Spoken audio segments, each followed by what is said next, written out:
ఓం నమో శ్రీ లక్ష్మీ వెంకటేశ్వరాయ శ్రీ మహాగణాధిపతయే నమః. ముదాకరాత్తమోదకం సదా విముక్తి సాధకం కళాధరావతంసకం విలాసిలోకరక్షకం. మరి వినాయకుడు ప్రార్థన చేస్తూ మనం ఈ వారం అంటే సెప్టెంబర్ మాసంలో ఫలితాలు ఎలా ఉంటాయి? సెప్టెంబర్ మాసంలో మనం చూసినట్లయితే గురుడు మిథున రాశిలో ఉంటాడు. అలాగే మిగిలినటువంటి గ్రహాలన్నీ కూడా సింహరాశిలో రవి, బుధుడు ఇటువంటి గ్రహాలన్నీ కూడా ఉన్నాయి. మరి ప్రధానంగా రాహువు మరి కుంభరాశిలోను, శని మీనరాశిలోను సంచారం ఉంటుంది. ఇంకా చంద్రుడు మొదలైనటువంటి గ్రహాలన్నీ కూడా ఆయా రాశుల్లో ఉంటాయి. ఈ విధమైనటువంటి గ్రహ సంచారం అంటే మనకి సెప్టెంబర్ నెలలో కొంతకాలం 15, 16 తారీఖుల వరకు ఏమో సింహంలోను, తదుపరి కన్యారాశిలో రవి ప్రవేశం ఉంటుంది. ఈ విధమైనటువంటి గ్రహాల యొక్క సంచారం వల్ల అంటే కుజుడు కన్యారాశిలోను మార్పుతో ఉంటారు. మార్పు వస్తూ ఉంటుంది, వెళుతూ ఉన్నట్లుగా మిగిలిన గ్రహాలన్నీ కూడా తక్కువ సమయం ఉంటాయి. కాబట్టి ప్రధానమైనటువంటి గ్రహాల్లో గురుడు, రాహు, శనుల యొక్క ప్రభావం ఎక్కువగా చూపిస్తూ ఉంటుంది.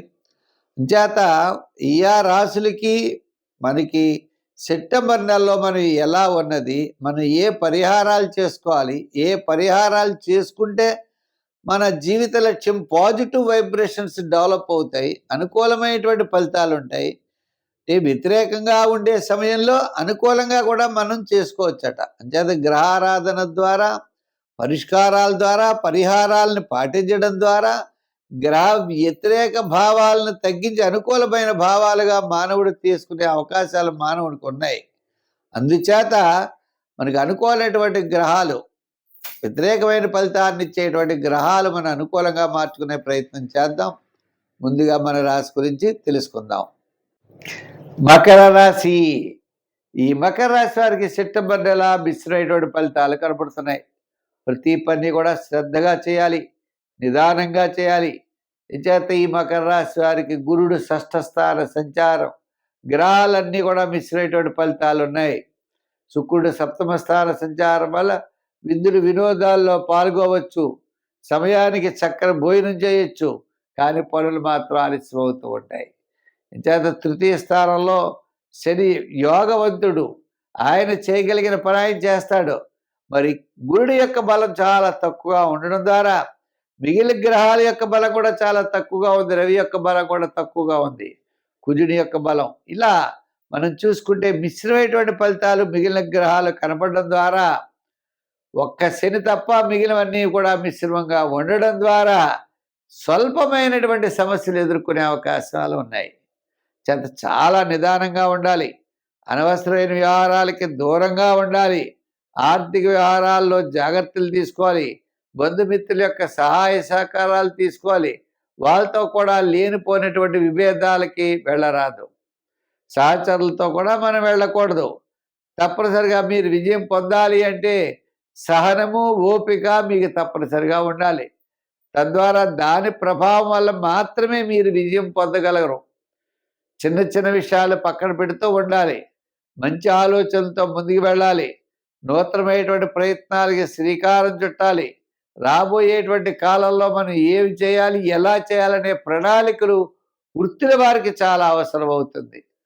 వ్యాపారపరమైన ఆర్థిక లావాదేవీలు కూడా లోహ, యంత్ర, వాహన, ఎలక్ట్రానిక్స్, షేర్స్, ఐటీ రంగం, జనరల్, కిరాణా, మెడికల్, ఫ్యాన్సీ వారికి అనుకూలంగా ఉన్నది. మిగిలిన రంగాల వారు చాలా జాగ్రత్తలు తీసుకోవాలి. సంఖ్యల్లో 8, రంగుల్లో లైట్ బ్లూ కలర్ని మీరు ఎక్కువగా వాడండి.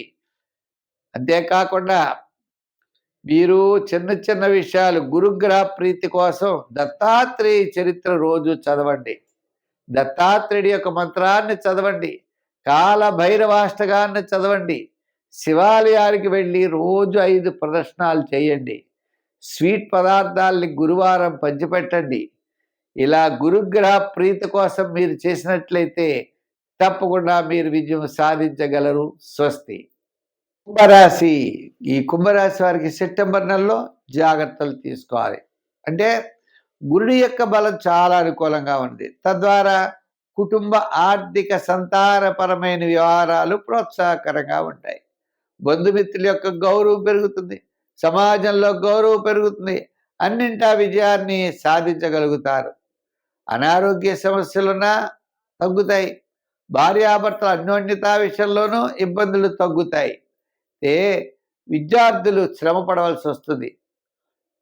రాజకీయ నాయకులు కూడా మించి శ్రమ పడాలి. వృత్తుల వారు కూడా ఆయా వృత్తుల విషయంలో జాగ్రత్తలు తీసుకోవాలి. హామీలకి మధ్యవర్తిత్వానికి దూరంగా ఉండాలి. దూరం నుండి శుభవార్తలు అందుతాయి.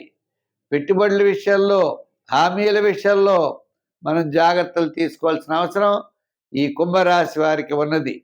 సెప్టెంబర్ నెల ఎలా ఉంది అంటే మొట్టమొదటి 15 రోజులు చాలా బ్రహ్మాండంగా ఉంది. తర్వాత 15 రోజులు సామాన్యంగా కనపడుతోంది. అంచేత అనవసరమైన వ్యవహారాలకి దూరంగా ఉండాలి. వివాదాలు పెరుగుతుంటే వివాదాలు తగ్గించుకునే మార్గంలో వెళ్ళాలి. ఖర్చులు పెరుగుతుంటే తగ్గించుకునే మార్గంలో వెళ్ళాలి. ఏదైనా కాస్త అసంతృప్తి, చికాకు ఉండేటువంటి పరిస్థితి కుంభరాశి వారికి తర్వాత 15 రోజుల్లో ఎక్కువగా కనపడుతోంది. కాబట్టి జాగ్రత్తలు తీసుకుని ముందుకు వెళ్ళండి. రెండో విషయం ఏంటి అంటే ప్రతి విషయంలో కూడా శ్రద్ధ పాటించండి. నిదానంతో వెడితే విజయం తప్పనిసరిగా మీరు పొందగలుగుతారు. విద్యార్థులు దక్షిణామూర్తిని ఎక్కువగా చదవాలి. రాజకీయ నాయకులు సూర్య భగవానుడిని ఆరాధించండి. వృత్తులుగా వెళ్ళేటువంటి వారు, అలాగే వ్యాపారాత్మకమైన వారు వెంకటేశ్వర స్వామి వారిని ఆరాధించండి. విష్ణు యొక్క ఆరాధన చేసి స్వామివారికి తులసిమాలను ఎక్కువ సమర్పిస్తే తద్వారా విజయం సాధించగలుగుతారు. ఇంకా మామూలుగా ఉన్నటువంటి వారందరూ కూడా శని భగవానుని బాగా పూజించాలి. ఆయన మిత్రుడైన ఆంజనేయ స్వామిని కూడా పూజించవచ్చు. శని భగవానుడిని పూజిస్తూ శనికి తైలాభిషేకం చేస్తూ నవగ్రహ ప్రదక్షిణ చెయ్యండి. తిలదానం చెయ్యండి.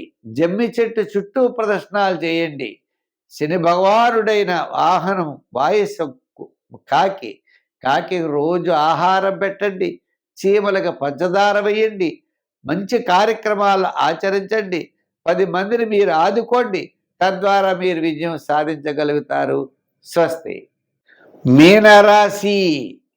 ఈ మీనరాశి వారికి సెప్టెంబర్ నెలలో ఎలా ఉంది అంటే గ్రహాలన్నీ కూడా మిశ్రమైనటువంటి ఫలితం ఉన్నప్పటికీ ప్రమాదకరమైన విషయాలు ఏమీ లేవు.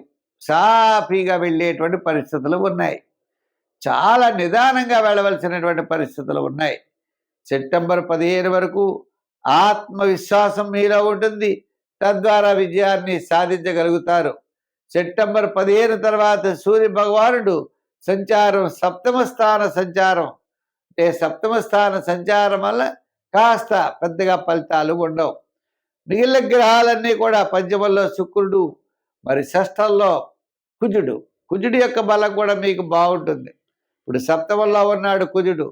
ఈ సప్తమంలో ఉన్న కుజుడు కూడా కొద్దిగా స్వల్పమైనటువంటి ఆటంకాలు పెట్టే అవకాశాలు ఉన్నాయి. ఏదైనప్పటికీ ఈ రాశి వారికి మరి కాస్త అనుకూలమైన వాతావరణంతో పాటు స్వల్పమైన సమస్యలు ఎదుర్కొనేటువంటి పరిస్థితి కూడా ఉన్నది. కాబట్టి ప్రతి ఒక్కరు కూడా ఏ పని చేసినా పని యందు శ్రద్ధ, నిదానము, మంచి ఆలోచనలతో ముందుకు వెళ్ళాలి. తద్వారా ఎక్కువ ప్రమాదం తెచ్చుకోకుండా తక్కువ ప్రమాదంతో మనం ముందుకెళ్ళే పరిస్థితులు ఉంటాయి. మనం ఎప్పుడు ఏ విషయాన్ని నెగిటివ్గా ఆలోచించవద్దు. చెయ్యలేము అని అనుకోకూడదు. బాగుండదు అని అనుకోకూడదు. బాగోలేదని అంతగానే అనుకోకూడదు. ఇలా మనం నెగిటివ్ ఆలోచన లేకుండా పాజిటివ్గా ఆలోచిస్తూ ముందుకు వెళ్ళాలి. విద్యార్థులు కూడా నాకు బాగోలేదు అనుకోకూడదు. ఎందుకు బాగోలేదు, బాగుంటుంది, తప్పనిసరిగా చేస్తూ శివారాధన చేయండి. రాజకీయ నాయకులకు పెద్దగా అవకాశాలు ఉండవు. వృత్తుల పరంగా మనం చూసినట్లయితే డెవలప్మెంట్స్ పర్వాలేదు, కొంచెం ఎక్కువ కష్టపడాలి. వ్యాపారాత్మకమైన ఆర్థిక లావాదేవీలకు కూడా మాసంలో ఫస్ట్ 15 రోజులు బాగుంటాయి. తర్వాత 15 రోజులు సామాన్యంగా ఉన్నాయి. ఏదైనప్పటికీ కూడా మనం నిదానంతో వెళ్ళాలి. ఫైనాన్స్, జనరల్, కిరాణా, మెడికల్, లోహ, యంత్ర, వాహన, చేతివృత్తి పనివారు, కార్మికులు, సంచార వ్యాపారస్తులకి మొట్టమొదటి 15 రోజులు పర్వాలేదు. అంచేత ఈ మిగిలినటువంటి ఏమో శివారాధన, శివాలయానికి వెళ్ళడం చాలా మంచిది. మరి శని భగవానుడి యొక్క ఆయన తిలదానం చేయడం చాలా మంచిది. తిలలు ఒక తావులపాకులో వేసి దానం చేయండి. కాలిమట్టి, నల్లగొడ్డ, స్టీల్ గ్లాసు ప్రవహించే నదిలో శనివారం నాడు శనివారంలో అంటే 6-7 ఆ సమయంలో నదిలో వదిలిపెట్టండి. తప్పకుండా మంచి ఫలితాలు ఉంటాయి. ఈ సెప్టెంబర్ నెల గతం కంటే కాస్త ప్రోత్సాహకరంగా ఉంటుందని చెప్పి తెలియజేస్తూ స్వస్తి.